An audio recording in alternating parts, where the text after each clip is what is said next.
Mambo vipi? Karibu tena MPG Forex. Na hii unayoiona ni website ya mpgforex.net. Na ukitaka kuipata, utakachokifanya utaingia Google, kisha utaandika mpgforex.net. Click na itakuja website hii hapa unayoiona ya mpgforex.net. Lengo la hii website ni nini? Lengo la hii website ni kutoa mafunzo kwa beginners pamoja na advanced trader kuhusiana na trading. Unajua kuna watu wengine wanaelewa zaidi wakisoma tofauti wakiangalia video za YouTube. Sasa tukaona ngoja tuandae website ambayo itawasaidia watu wanaopenda kusoma au watu ambao wanaelewa kwa urahisi wakiwa wanasoma. Na tukaandaa hii website ya mpgforex.net kwa ajili ya watu wetu ambao wanatufuatilia kwenye YouTube, ili waendelee kuwa wanapata updates na wanapata habari mbalimbali zinazohusiana na forex. Sasa kwenye hii website tutakuwa tunaweka fundamental news, pia tutakuwa tunaweka mbinu mbalimbali za namna jinsi ya kutrade.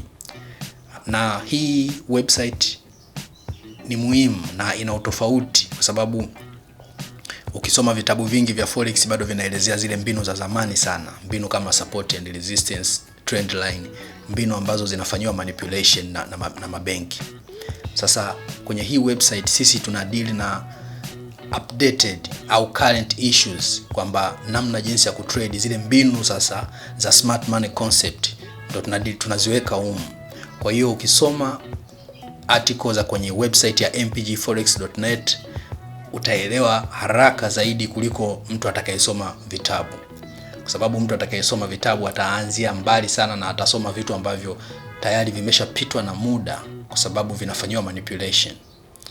Kwa hiyo kuna umuhimu mkubwa sana wa kuzingatia na kuifuatilia hii website, kwa sababu tutakuwa tuna post vitu current kabisa, kama hapa unavyoona 7 traders who shock the world. Hii ni habari ya kufahamu matrader 7 wakubwa duniani ambao walifanya makubwa sana kwenye mambo ya trading.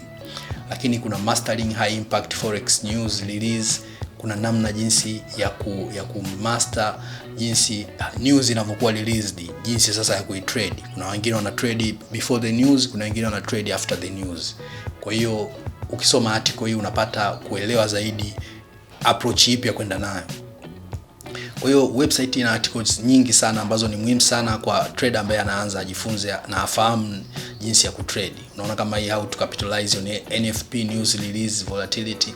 Kuna mambo mengi mno ambayo kitengo cha MPG Forex kimehakikisha kwamba kinayaweka ili kumpatia msomaji wake kile kitu ambacho kitakuwa kina umuhimu na kitakuwa valid katika maisha ya hivi sasa ya trading. Kwa hiyo inapatikana Google.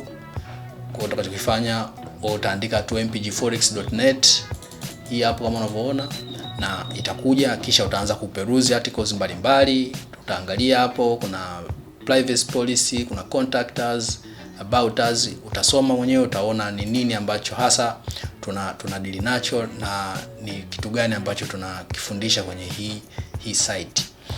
Kwa hiyo mimi nadhani kwamba ni hilo tu, nitaka niwape updates watu wangu kwamba kuna website, tumefungua website kwa ajili ya watu wanaotaka kusoma. Kwa hiyo hakikisha unatufuatilia Google kupitia hii website mpya kabisa ya mpgforex.net, ili uendelee kuwa unapata news mbalimbali, habari mbalimbali kuhusiana na trading na mambo mbalimbali ya namna jinsi ya kutrade. Asante.